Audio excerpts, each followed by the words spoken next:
Hey everyone, and welcome back to my completionist playthrough of the Baldur's Gate Saga with SCS. And there are two things I want to talk about before we begin. The first of them is, of course, the issue of Jan Jansen's armor that I dropped and sold in SLR and forgot to pick up. And that's, of course, a location that we cannot return to. And in such silly situations, there's always the option of just, putting an item like that into our inventory, either by using the console or by editing our save. But we will actually not have to resort to that kind of thing, because once we get into Throne of Bhaal, we are going to have an opportunity to get another copy of it, so no worries. Plus, I've wanted to wear the Bladesinger chain for a while anyway, because I think Jansen Adventureware is a little too powerful for Shadows of Amn, perhaps. It fits Throne of Bhaal better, I think, with how good it is. And I wanted to kind of wear a weaker combo for a while. With this Bladesinger chain, of course, it prevents us from wearing a protection item that would increase our saving throws, for example. And, of course, doesn't have any resistances like Jansen's Adventureware. So I think this is going to be cool for a while, and once we get a hold of Jan's armor again in Throne of Bhaal, it's going to be a nice upgrade for Kirinai. But anyway, since the Bladesinger chain gives us a nice armor class, she doesn't need these bracers of AC3, and those can go back to Edwin. And we're actually going to give Kirinai the Paladin's bracers that are going to increase her HP by 10.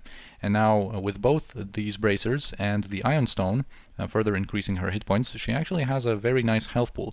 And once we get back Jan's armor and add that physical mitigation to the whole thing, that kind of a gear setup is going to work very well for Kirinai whenever she has to engage someone in melee.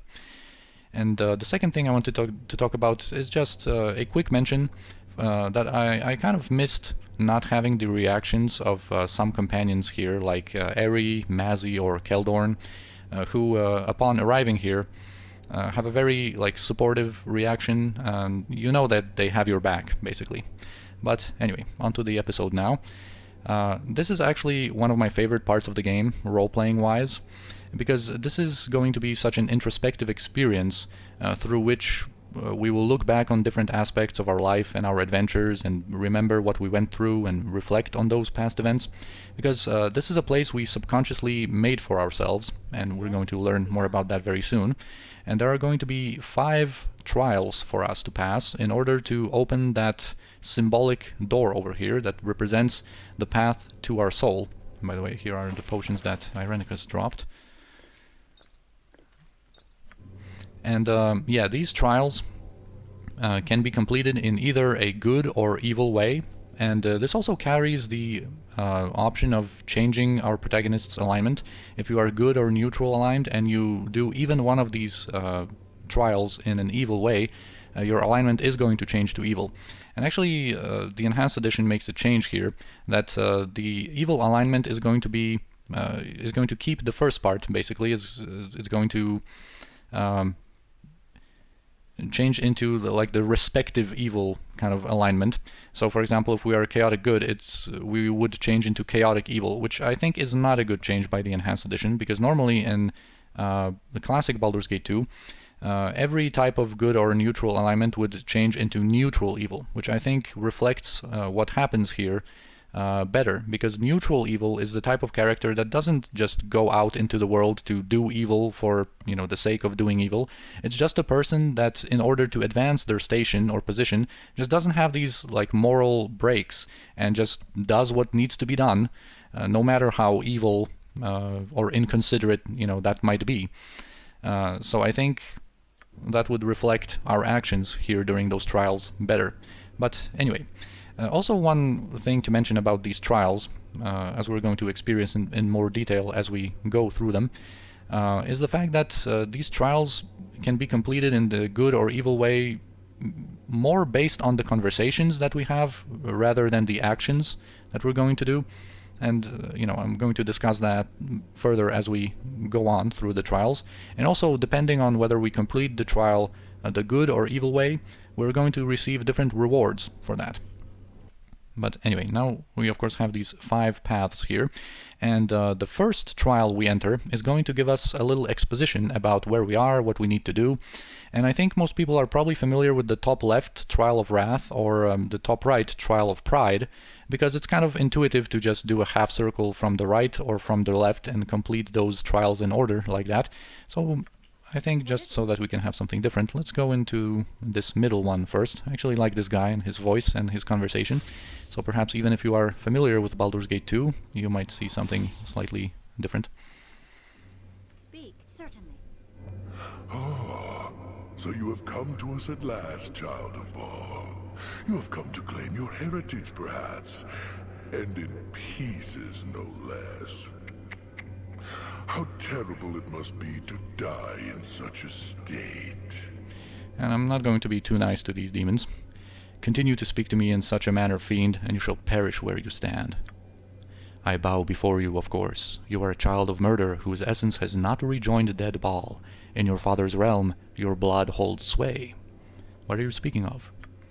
You hold power in this place, or rather, the piece of you that is Bhaal's holds power. And that part of you now rests in both you and the other, the wizard, yes? He stole much of your soul, but not all. So you are tethered to each other, neither truly dead and neither truly alive. Most interesting indeed. So, how do I end this, fiend? Will you tell me that? But you already know. You must seek your soul by gathering the Tears of Bhaal. Only then shall the way be open to you. Death causes many tears to fall, child, and Bhaal collected many while he lived. The tears will open the eyes and show you the path to your soul. Know you, child, that there is a Tear of Bhaal in this place before us. Yet there are two paths that lead to it. Two doors, two paths, yet both lead to your goal. Yes? You have made many choices on the journey that was your life. Many paths have you taken, and always they have had an effect on those around you, even when that was not your intention. Yeah, this is what I mentioned. This is so cool that, you have an opportunity to kind of reflect on everything that you went through over the course of the saga. Such is the fate of those born with destiny. The consequences of the actions they take ripple about them throughout all that is reality. Perhaps the fate of others concerns you little. Perhaps it consumes your soul. That too is a choice, an action taken, a ripple set into the pond of reality. What does all this have to do with the tear then? The path that you take to the Tear will affect another this day. Another who is innocent of the action you take, and yet affected by it just the same. One of those who travels with you, who orbits your destiny and yet is innocent of your taint, will do nicely. And if you are soloing, it's just going to be a random innocent person. Remember, child of Bhaal, a choice must be made, and you must live with the consequences of that choice. Go to my left and sacrifice for the innocent. Go to my right and save yourself. So yeah, one of our companions gets taken, it was Kirinai, and she's held. And whenever we open the doors on the path to the right, she is going to gradually lose HP and die once we open the last door. And when we go through the left path, we are going to sacrifice some of our stats with each opened door. But we will be able to kind of save her and complete the trial the good way here, or of course this would be the evil way. And this trial actually in classic Baldur's Gate has many exploits that allow you to avoid different things. But the most known, I think, is the one that if you are capable of casting spells, you could cast spell immunity to divination, and then upon opening these doors, your stats would not be drained, but that was fixed by the enhanced edition. In general, many of these Hell Trial exploits were fixed, and I'm going to mention some of them as we go through. But anyway, of course, Senashira is going to be noble and completed the good way. So the first door makes us lose 2 maximum hit points, so not a big deal. The second one makes us lose 1 dexterity, so now we are only at 17, and that means our armor class is going to be slightly worse. And then the last door is going to make Senashira lose 75,000 experience points. A selfless act from one who willingly shoulders the burden of destiny and its effect upon others. Your companion is returned to you, child of Bhaal. The Tear of Bhaal is yours, child. Alright, So of course we were not selfish, we were selfless. And now we have this Tear of Bhaal. We need 4 more of them, of course. From each trial we are going to get one. And there was also some potions and a little bit of gold for us. And yeah, for doing it the good way, we of course lost 2 health points from our maximum. So we're at 114. We lost that 1 point of dexterity and 75,000 experience. But we are going to gain 10% magic resistance. And if we had done this the evil way, we would have been able to gain 2 armor class. So generally the good way of completing this trial, if you would like to like min-max, I guess, and go for the best rewards, I would say always go for the good one, like 10% magic resistance. That can of course be stacked with the different things, is way better than just a bonus to armor class. That once we go into Throne of Bhaal armor class, like I've mentioned many times before, it's not even going to matter that much, you know, like enemies in Throne of Bhaal have such good taco that your armor class basically doesn't matter. But anyway, let's now go to the Trial of Fear.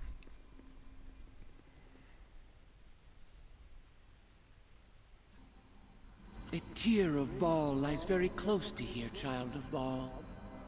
Just beyond either of these 2 rooms before you. You have encountered many times in your existence where you have been forced to swallow your fear, no? You have fought off terror that would overwhelm a lesser being and shown courage instead. Pass through either of these rooms, and your vaunted courage shall be challenged, Child of Bhaal. I have something I will offer, however, which will make it so much easier for you, child. You know, like so many with power, that items of magic can do much that the ordinary man cannot. Such as this cloak, for instance. Stitched together from the flayed skins of lovely nymphs. Wear it and be soothed by its powerful magic. Panic will never overcome you again. With this cloak, you could easily gather the Tear of Bhaal and worry not of your courage. I bow to the power of your divine soul, child, and offer this cloak up to you, if you wish it. So this trial is basically determined in this conversation whether you accept this cloak or not. And we will not, of course. I do not need a cloak to give me courage, fiend. Take it and be gone. Then you choose to rely on your own power and bravery. It shall be as you wish, Child of Bhaal. And I think the intended idea here is for you to, like, you know, either take the cloak, which makes you immune to fear, which isn't really anything that special at this point in the game, of course. But anyway, to take this cloak, equip it, and go through this path that fears you as you go through it, rather than the path on the top, which has monsters. Which would of course be the path you would like have to use if you refuse the cloak. But it's not like that at all. Like you can, for example, buff up with remove fear. And by the way, once we arrived here, our spells have been restored. But of course I did not change them into something that would perhaps be more appropriate for the final fight that we're going to have after a while here. So I'm probably going to change that and rest in between episodes. But anyway, once we are pre-buffed with like remove fear, here we are not going to get feared, although you can perhaps hear the sound effects that would indicate that, you know, normally we would have gotten feared now.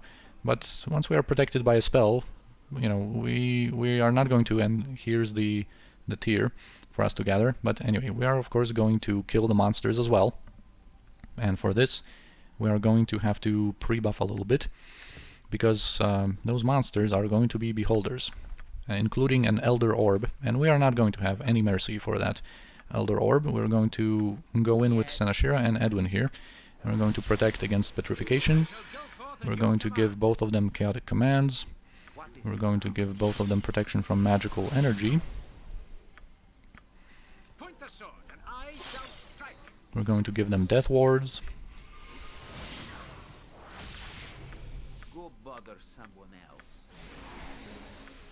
And I think this is going to be the first time we're going to use Time Stop.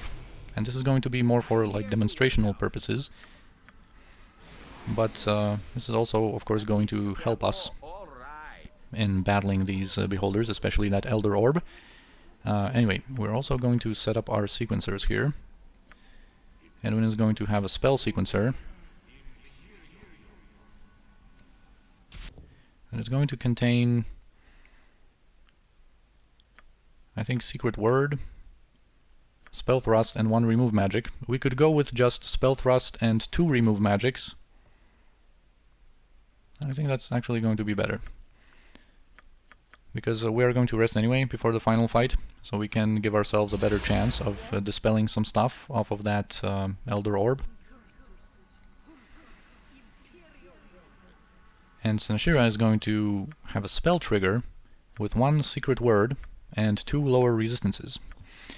And I'm going to explain more as we encounter the Elder Orb and see its pre-buffs, but the pre-buffs for Elder Orbs are always the same, and we're basically going to strip that Elder Orb of all of its protections and resistances, and then basically go all out to destroy it. Also, we still have our spell shields on Senashira and Edwin, but I am going to renew it, because chances are they are about to expire. Also, Edwin is going to get Boots of Speed. And now all we need to do, I think, is just we can give them Globe of Invulnerability. What should I fetch now? And that should be it. Yes, I see. By the way, you're not really going to hear that during the playthrough because of my commentary and, you know, the low volume of the game. But the ambience in this place is so good, especially in this Chamber of Fear. You can like faintly hear different like terrified screams and stuff like that. It's just amazing. If you want to immerse yourself while playing on your own, this is just a fantastic place, you know, to kind of engage in that kind of thing.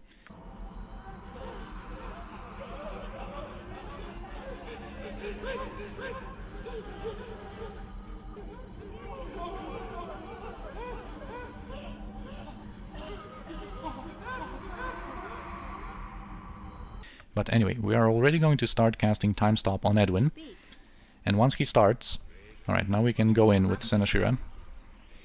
So yeah, there's going to be 2 Beholders, 2 Gouts, and 1 Elder Orb. And we're going to want that Elder Orb to activate its pre-buffs.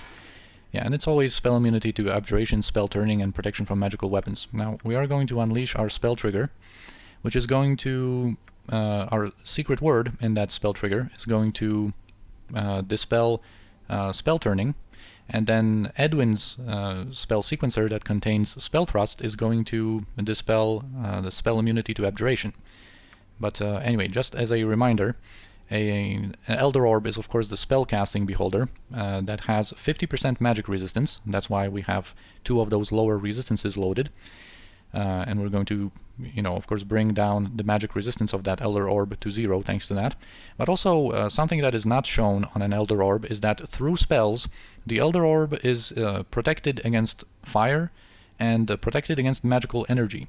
So we need either remove magics that are successful or a breach to strip the Elder Orb of those protections. And the remove magics are not that reliable because an Elder Orb is a level 20 creature. So you know, we do have 2 remove magics loaded, but through that time stop, I would like to showcase a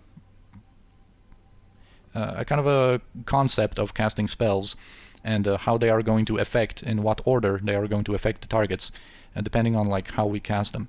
So we're going to get to that in a second. So yeah, Senashira released her stuff. The Elder Orb actually had a minor sequencer with Double Web, which is not going to affect us because we have Globe of Invulnerability. And yeah, of course we have wiped out the magic resistance and dispelled the spell turning off of that Elder Orb with Senashira. And now we're just waiting on Edwin's time stop. Now, we can show some stuff.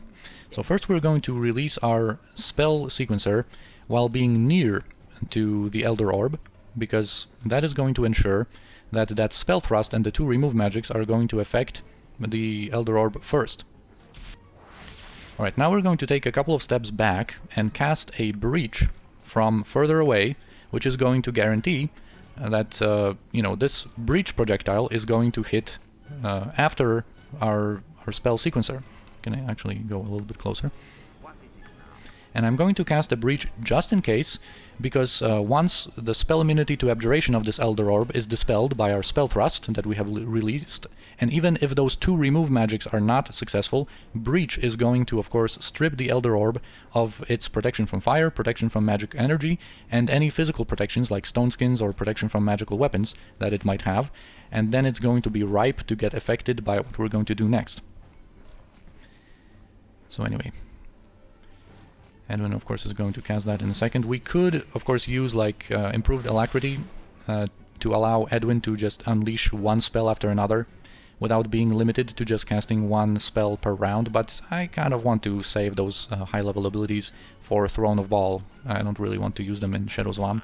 Anyway, we're also going to take further a couple steps back and now unleash a Horrid Wilting into the middle of these beholders, and that is what that accomplished, this sequence of spells and how and where they kind of start once time resumes its natural course, is that, of course, these spell sequencer projectiles are right near the Elder Orb. They are going to hit instantly. Then Breach starts a little bit further away and is going to hit second, stripping the Elder Orb of any of its protections that might still be left. And then Horrid Wilting, that starts the furthest away from the Elder Orb, is going to, of course, you know, take its time traveling, and it's going to hit last once their protections are stripped, and you know, so that it can take its effect there. Time stop is going to end in a second, but it should all be good. Yeah, of course, all of them get dispelled. Contingency fires on that Elder Orb, but we can already, I think, add a little bit of damage with our normal Warhammer here on Senashira. And once Edwin stops casting, we are going to unleash a chain contingency to seal the deal with another triple Horrid Wilting, because of course an Elder Orb has 130 hit points. So one Horrid Wilting is just going to, you know, soften it up a little bit, but it's not going to achieve any actual, like, hard results, I guess. And here we can use our chain contingency, and it's going to unleash after that standard little delay, and that should seal the deal and just allow us to be victorious here. And boom! All of them got destroyed. Alright, so yeah, that's our experience that we are due. Anyway, and here we can of course retrieve the tier. But like I said, the outcome, whether the trial is going to be considered completed in a good or evil way, is determined by the conversation, whether we accept that cloak or not. And here we can get some more potions. And yeah, now we're going to be ready to continue with our trials. Edwin, guys, come on. Yes, quickly and precisely. Alright, so now let's do Pride. This trial, I called it like a trial of fear. Maybe a more appropriate name for it would be a trial of bravery, perhaps, or trial of courage, something like that. Here we're going to have to confront Pride. It is a good thing you've come to me, Child of Bhaal. Only you hold the power to vanquish the terrible creature that holds one of your dead father's tears here. I have heard of your prowess, child. Most impressive for a mortal life. Creatures of great power thrown aside as if they were nothing. Beings any other mortal would quake before, you have fought against valiantly. You are a wonder of destruction, Child of Bhaal. Go then, and defeat the creature that lies in the cavern. Crush it beneath your heel and claim another victory! Anyway, before we progress, I've realized that I forgot to tell what the rewards for that previous trial are. So, since we completed it in a good way, we are going to achieve immunity to non-magical and +1 weapons on our character, and doing it the evil way, of course, gives us the cloak, with the granting us immunity to fear, and also gives us +2 to Constitution. So this one is a little bit, you know, kind of depending on what you're going for. Normally, in most cases, the 2 Constitution is going to be better, because immunity to non-magical and +1 weapons, there are some certain exceptions, but generally, you know, we're not going to encounter many opponents that still use such weapons, and even if we do, you know, obviously they are not going to be much of a threat. But there are some exceptions, and one of them actually is in here, in the Trial of Wrath that we're going to do soon. I'm going to present that. Yeah, generally, you know, although in some cases, like if you don't really get any benefit from Constitution and you are a spellcaster, the immunity to non-magical and plus weapons can be actually pretty good, because then you can achieve total immunity to physical damage by just casting the level 6, you know, protection from magical weapons spell.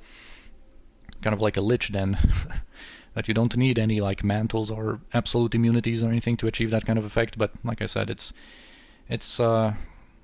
not going to be, you know, very often that we're going to meet opponents that use weapons like that. But anyway, there are some notable exceptions though, and I'm going to try to mention them as we go on. Anyway, here when it comes to pride, the outcome is determined through conversation as well. So here he of course wants us to defeat some kind of a creature, and if we just go through it, that's the evil way. We're going to have to kill a dragon that awaits us further in. But if we pressure him with some questions, that's going to lead to the good outcome. So what manner of creature do you speak of? It is a powerful creature, Child of Bhaal. One that only you can destroy.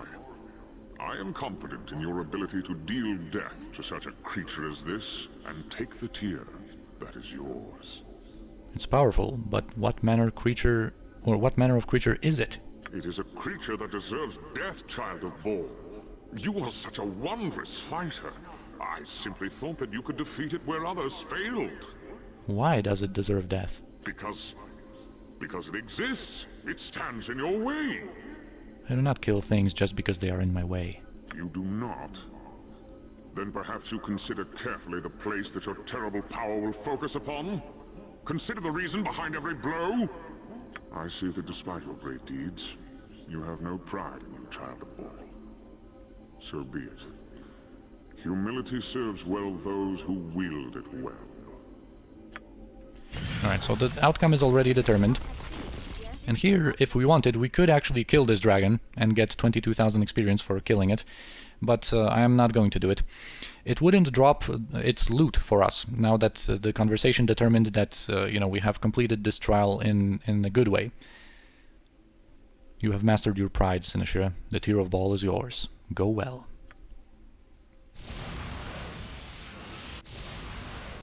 This is cool how he kind of teleports out.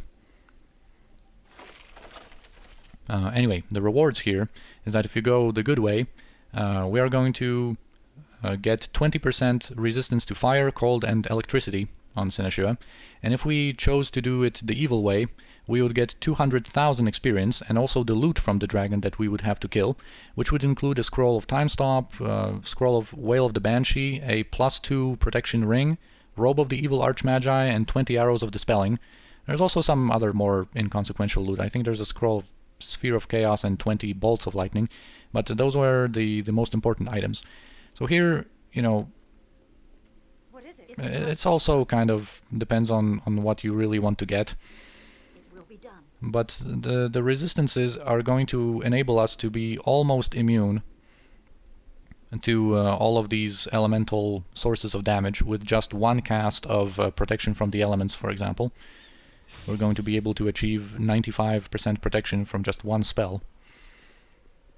But of course, you know, if you're, for example, soloing as a spellcaster, you might be more inclined to get the scrolls. The experience, you know, 200,000 is a good chunk of experience, but experience can be, you know, gained in a lot of different ways, whereas having static 20% resistance is a valuable thing.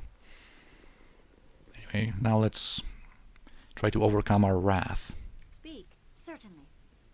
So we meet again. How fitting that our reunion should be in this place of retribution. Saravok? It is I, or an echo perhaps. My essence joined that of our dead father after you murdered me after all. But in the end, all the children of Bhaal end up here. I have one of the Tears of Bhaal you will need. I will not hand it over to you, however. You do not deserve it. You are in no position to place judgment on me, Saravok. But I am. I am in excellent position. Rule of this realm was rightfully mine, and had I spitted you on my blade as easily as that pathetic wizard Gorion, our positions would be reversed now.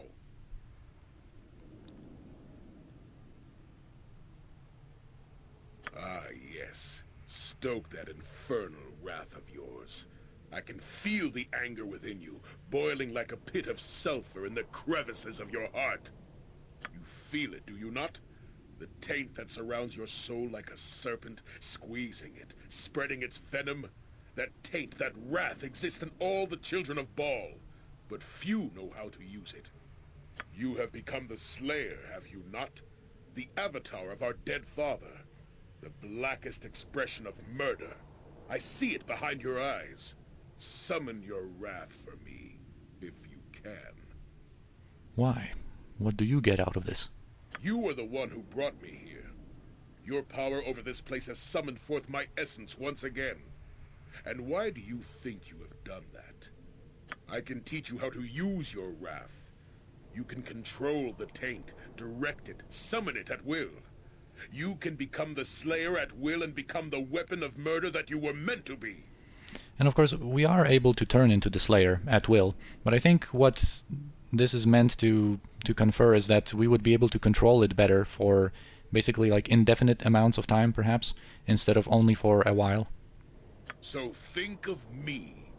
Think of how I destroyed your precious Gorion, how I plundered the lives of your Candlekeep.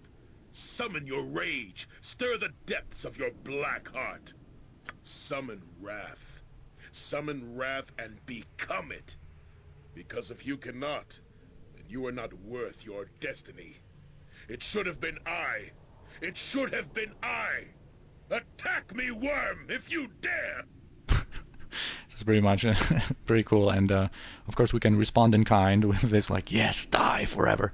But of course the trial here is to not give in to our wrath, which is going to be the good option, and of course, you know, responding with this would of course mean that we would have to complete it the evil way.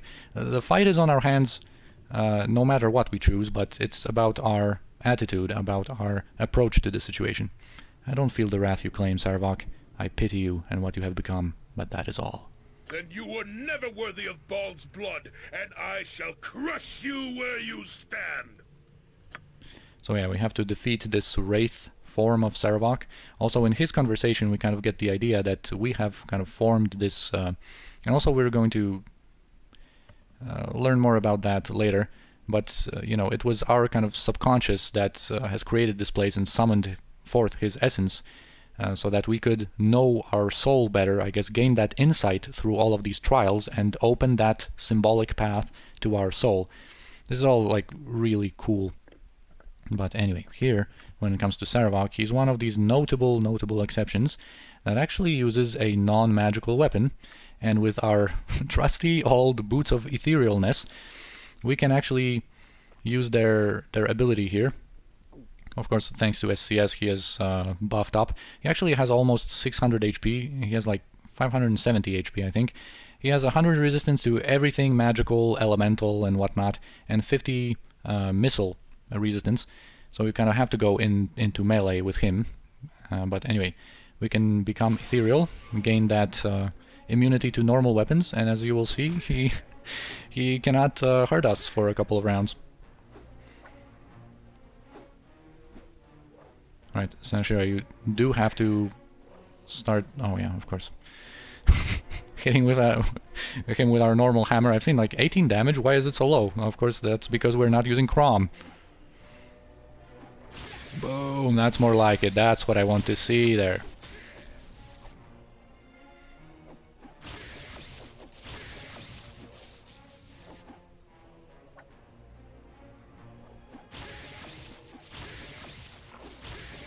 And he also has some potions of healing thanks to SCS, and actually our immunity has faded.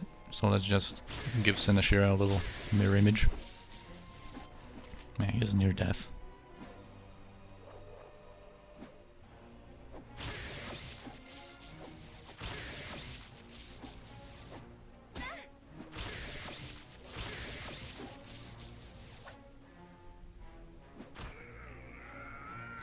Alright, so we get the tier, 20,000 experience, also another potion of invulnerability. We get quite a few of them here. Yes? Alright, and finally the last test of greed. Grant me as you will.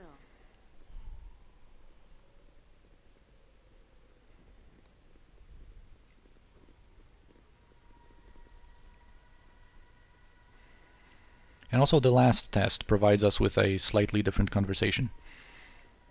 Just like the first one gave us that exposition about the Tears of Bhaal, the last one is slightly different as well. So the child of Baal comes to me finally, for the last of the Tears of Baal. You have come very near to locating your quarry. Yes, indeed you have. Explain or die, fiend. Your prey moves quickly, but the tests you devised for yourself lead you ever closer to him. Your power is strong here, despite the resistance of the mage. What do you mean? How does one find one's soul, child of Baal? You must know yourself, the depths of your passion and the heights of your depravity. You come to know what you are capable of, and that shall open the way to finding your soul. You seek yourself, your essence, whether you know it or not. And because this is what you seek, your power fights against the mages and works to reach your goal. Soon you will open the eyes with the Tears of Bhaal. And what then? The door will be open and Irenicus will be there? The way to your soul shall be shown, but it is a doorway only in your perception. A mortal mind can attain more power here than its faculties can comprehend. This is so cool, you know, like, this whole experience is kind of metaphoric and philosophical. I really love what they have done here. I hope you have been careful, child of Baal. The 9 hells are a place of retribution. The tears sting as easily as they soothe. I obscure the truth because it is my nature to do so, O Lady of Murder, but I bow to your mastery here and answer your questions nevertheless. One of the tears does lie near this very place. It is in the possession of another, one with so much power, so difficult to defeat it is. But all things, even the most powerful, can be overcome, yes. You have defeated many whose claims of power were so hollow, you tore them down from their thrones. Yeah, I love that line. Of course, this references so many of the opponents who claimed that they would kill us, you know, defeat us. And of course we had to show them the error of their ways. And also he is going to mention very soon like using the right tools for each occasion, and that also is so true for Baldur's Gate, when you have so many situational spells and items and abilities. And of course we always had to find the right way to overcome all of the different obstacles thrown at us. Always you have used the right tools to defeat your foes, yes. And I am giving you now the right tool to defeat this one. Here it is. Gaze upon the soul that is named Black Razor. Most powerful it is, and it is the tool you need to defeat the one who holds the tear. It is for you to decide, child of Baal, how to use the tool you have. I leave you to your choice, then. Alright, so it's Jahira who received it. So here we have access to the Longsword +3 Black Razor. And this is an excellent weapon. It gives us some regeneration and some immunities, but the most important thing is that it has, on each hit, it has a 15% chance to drain 4 levels from the target, heal you by 20 hit points, and haste you for 20 seconds and increase your strength by 3. So if you have a lot of attacks, especially if you're dual wielding with a speed weapon and like you're improved hasted, this is going to, you know, trigger often, and you're always going to have those buffs on yourself. So this is an excellent longsword to use, and it is of course a key in this trial of greed to get the Tear of Bhaal that is in possession of this tormented genie. I see the ruler of this small has come to me. Perhaps my eternal torment shall be relieved at long last. Oh, I can only hope. Yeah, so he is being punished here. I have been brought to this plane to hold the Tear of Bhaal, and I shall remain for eternity until certain conditions are met. I cannot tell you directly, my lady. It is a condition of my punishment that I can only tell you of its nature in a riddle. Listen carefully. Ye who hold the razor's blade, forged of darkest iron, quenched by blood and fear, know that ye hold the key to the one who guards Bhaal's sacred murdered tear. So of course Black Razor is the key to getting the Tear of Bhaal, and this basically here is the choice. We can either use Black Razor, or not essentially Black Razor. He's actually going to tell us that just having Black Razor in our possession, makes it fine, and we can kind of, use the weapon to kill him, or we can give it to him and, overcome our greed and just get rid of this weapon so that this genie can be free. Not by death, but just normally released.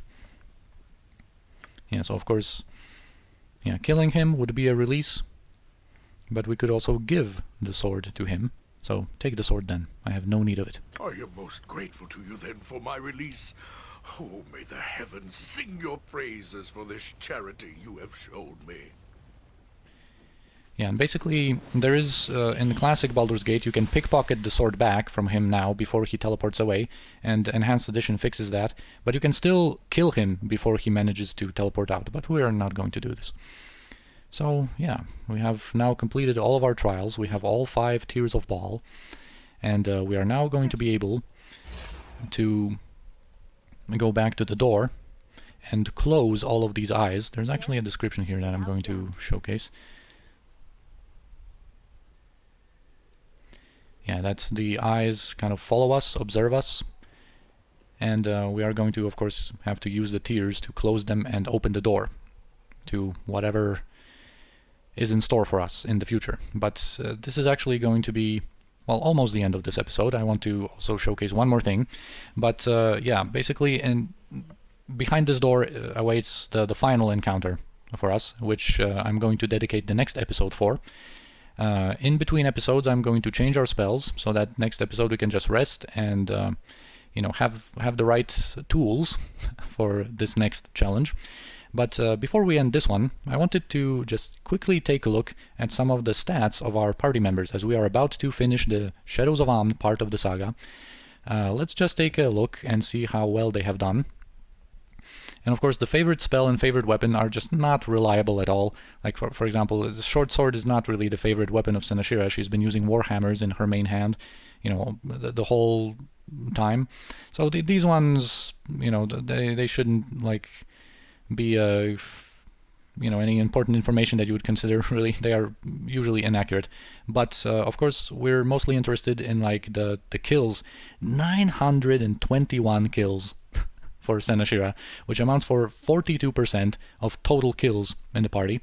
Of course the stats are going to be skewed a little bit towards the people that we've had from the very beginning. So Senashira, Kirinai, Jaheira has been with us since the very beginning in Irenicus' dungeon, and some of our party members, especially Imoen, joined much later. But anyway, her most powerful vanquished opponent was Kangax, the Demi-Lich, that she of course handily took down. And just as a reminder here, the most powerful vanquished opponent is determined based on how much experience it directly gives us for killing them. So some powerful opponents, for example, don't die like that, and they are never going to appear in this category. For example, Irenicus at the Tree of Life died kind of in a cutscene way, and we didn't get any experience for that. And so Irenicus always dies like that. There's also, the final opponent kind of at the bottom of Watcher's Keep is another prime example of that kind of death, that he doesn't grant us experience directly for killing him. So yeah, but Kangax is a very worthy opponent, I think, for her. Now, Jaheira, let's take a look at your performance. So she is going to have Bodhi, and Bodhi is going to stay here forever, because Bodhi is the target that grants the most experience in the whole game directly. She granted us 91,000 experience.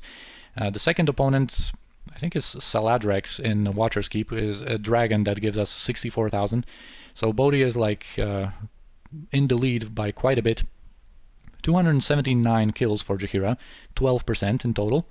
Not too bad, not too bad. Especially considering that you know, Jaheira hasn't been at her peak when it comes to her killing prowess up until later. You know, she needs kind of that strength belt, and especially when she dual wields with a speed weapon and uses some of her spells and abilities to augment herself, she then becomes like really nice in direct fights. Now Sir Animan, 287 kills, a little bit more, 13%. And of course Nizid Romaniat, that he has killed just recently, is his most powerful vanquished opponent, which is also a very fitting entry here. Very nice. Now Kirinai, let's take a look at you. 480 kills, which amounts to being 22% of all of our kills. Firkrag is actually her most valued kill, which is also like a nice nice entry here, very fitting. Very nice. Now Imoen, 63 kills still, although she has joined quite late and she is not really, you know, that kind of character that would get a lot of these kills anyway. Her most powerful vanquished is one of the statues from the final fight on the first level of Watcher's Keep. So some of these like powerful statues she managed to finish off. So nice as well. And now Edwin, 121 kills, 5% in total. And his most powerful vanquish is Mage. So this is the Mage from that small map from Chapter 6. With the group of mercenaries that had the Priest of Cyric, had that Duergar, had the Archer and whatnot, and of course their mage is just as the generic mage name, and we have managed of course to poison him as being a sword spider and just finish him off, and that whole group. That was Edwin's map basically when he did like a lot of these encounters by himself, and yeah. Of course here in this chapter he manages to, you know, because of that Beholder fight, he has a little bit higher percentage of kills, but anyway, I always like taking a look at these stats every once in a while, especially at such big thresholds here that we are about to go through, I guess. So anyway, like I said, I'm going to rework our spells, think a little bit about our strategy for the next encounter, and then next episode we are going to have the final fight of Shadows of Amn. So I hope you have enjoyed this one. I thank you for watching, and I'll see you for the final fight in the next episode then.